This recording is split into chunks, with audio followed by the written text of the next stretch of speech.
people we talk to. We're among the top 3 or 4. We're not number 1 by any means. We're probably not even number 2. But what we want to do is just do things better and a little bit different than what they do. So we initiated a few things. None of our competition right now is actually doing album design. So what we want to try to promote to our clients is that we're the complete post-wedding solution. So they just send us the images, and then sort of in one go, we will edit them, do all the color correction, all the artistic edits, and do the album design, and then a couple weeks later, send them everything. So they just have everything. Right now, if somebody uses another editing service, they have to use that service for editing, get the images back, and send their images to a different company for album design. So we're trying to just sort of we're eliminating that, and we're exploring some products now to sell. We also just released a mini edit. It's the only sub $100 edit in the industry. So if somebody has a small event, then it doesn't cost them a lot of money to still send it in and get it edited. So is it just strictly weddings that you do? Or you do it's mostly weddings, but this year actually we've gotten a couple commercial clients that shoot products and things like that. And we've gotten a few portrait photographers, and so a lot of wedding photographers do other things as well. So they'll do other events or other types of portrait sessions, etc. So your relationships with the clients now, is it like a long relationship? Like do they keep coming back to you, or is it just like short term? They get what they want and then kind of. It's a little bit of both. We want all long-term relationships with clients. There's a few things that happens in this industry, and I don't know if you've been around it long enough to really answer this question, but weddings are really seasonal, and so there's a lot of weddings in the spring and a lot of weddings in the fall. And what sort of happens in between is our clients, the photographers, they might sort of get out of their groove, get out of their workflow, or end up doing some of the things on their own. So we do have some clients that send us absolutely everything they shoot, and every time of year. And then we have other clients that only use us when they're slammed, when they can't handle their own workflow.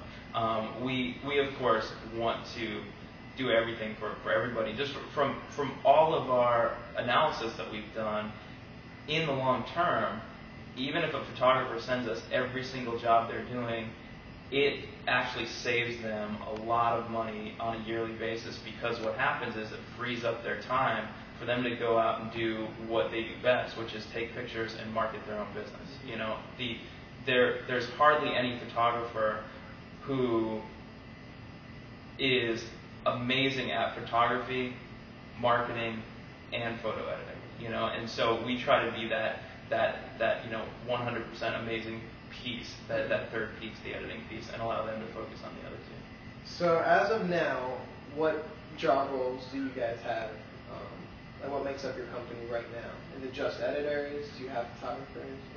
We have Darren and I who are, I would say our roles vary as much as day-to-day managers. We are both in charge of business development, so we're trying to make connections with other people in the industry.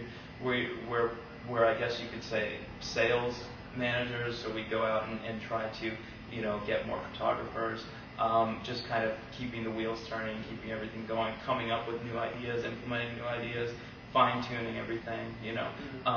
One thing about our company, because of the talent pool that we hired, is that a lot of our guys and girls are good at more than one thing. So we try to not just pinpoint, just pigeonhole their jobs, but we allow them to explore what they're good at. So one of our guys, who actually his title here is junior editor, he turned out to he approached us, and he looked at our database, our admin system that we've been using, and he said, this is great for a first round admin, and it's effective. It isn't quite so user friendly, and only we really see it. Our clients don't really see it. But he approached Darren and I and sort of had a meeting with us, and he said, I can make it this much better, and I can improve it, and blah blah blah. And so he's been working on that as a little side project here, developing that, and it's about ready to launch. So we never try to say you're doing this and only this. But so right now we have a client liaison, and she communicates with clients. She's sort of the person who communicates between the clients and our editors. So she has a really good rapport with all of our clients. Then we have an operations manager, and he handles a lot of the day-to-day activities and sort of assigns people tasks and that kind of stuff. And then we've got 2 senior editors. We've got 2 junior editors, and then we have an assistant. And right now we're looking for some interns. Oh, that's perfect. It actually leads to my next question. Okay. What are the steps for applying for edit team? Qualities. I think that we are not necessarily looking for somebody with specific experience, although it helps. But the way that we edit things here, because we're editing a large amount of images, at one time, we're doing thousands of images at a time. It's a workflow that's very teachable and very trainable to the right people. Not everybody has it in them. We've sort of tried different people out to do different roles, and some of them end up really excelling at one thing and really not doing so well at another thing. So people's roles in here have actually changed. They've actually sort of shifted, which is nice. It works out well. One of the people we hired initially to be a client liaison, her role sort of shifted just because we were slammed, and we said, we asked her to do some image selection for us when we were really slammed. It turned out she was the best image selection person we could ever ask for. So that's pretty much, I'd say, 75% of what she does now. And she does some other stuff too. But so things change like that all the time. But as far as the interns go, I mean, every day is different, and they would do things as basic as creating FedEx labels and making FedEx runs, to offloading hard drives, and loading events on the hard drive, updating the admin, a little bit of client communication, and as well as a little bit of editing too. Some of the basic some of the basic color correction and exposure correction stuff. The stuff that isn't too involved. Then that's what we would sort of have them do.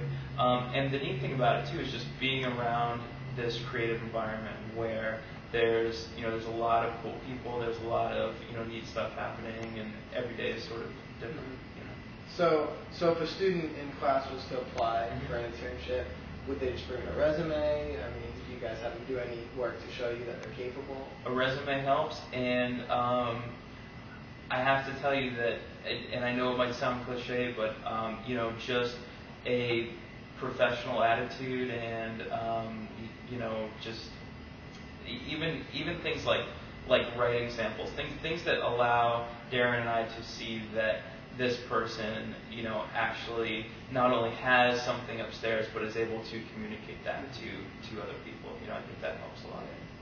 Okay. Okay. I think that's all I have right now. So great. If I have any questions, I'll give you a call. Yeah, excellent. Thank you for your time. time. Yeah, I appreciate it. Yeah, thanks really for coming by. Yeah, I love this stuff. So. Thank you so much. All right, you guys have any questions?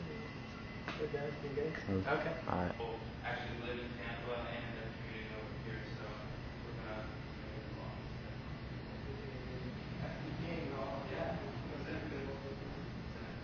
So, what are you Working. You want me to teach you how to do that?